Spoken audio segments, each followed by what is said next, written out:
Pag-usapan natin itong isang argumento sa existence daw ng God na tinatawag na ontological argument.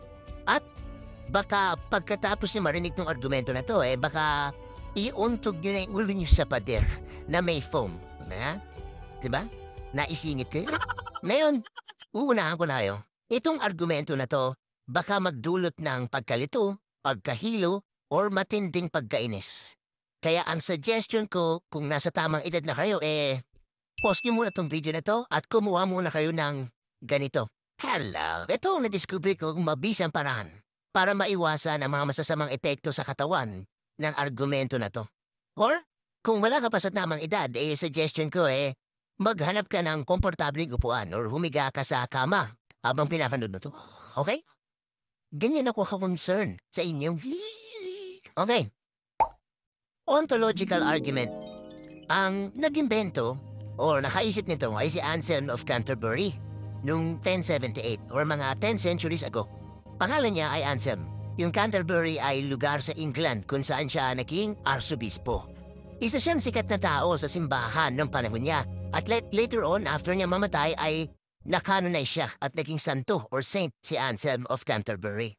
Ayon sa mga historians, mabait daw sa mahihirap itong si Anselm at lumaban din siya sa slave trade noon at yung pagbebenta ng tao bilang alipin.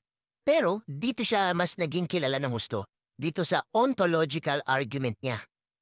Ang interesting dito sa argumento na to ay isa ito sa mga unang attempt or pagsubok na gumawa ng rason or justification sa existence ng God na base sa logic or sa makatuwiran na paraan at hindi lang nakabase sa doktrina ng simbahan at sa kung ano yung nakasulat sa Bible. Kasi nga, hindi mo pwedeng gamitin yung nakasulat sa isang libro para patunayan na totoo yung nakasulat dun mismo sa libro na yun. Diba? Halimbawa, nakasulat sa libro ni Spider-Man na totoo si Spider-Man. Ibig bang sabihin totoo nga si Spider-Man? Hindi agad-agad. Kasi kailangan ng ebidensya bukod sa sinabi lang dun sa libro na yun. So, itong ontological argument ay unang pag-try nila noon para patunayan na existence ng God outside of the Bible. Although, wala na masyadong gumagamit nito kasi may iba ng mga argumento ang mga believers sa pagdaan ng panahon, maganda pa rin na malaman natin kung paano sumubok si Anselm.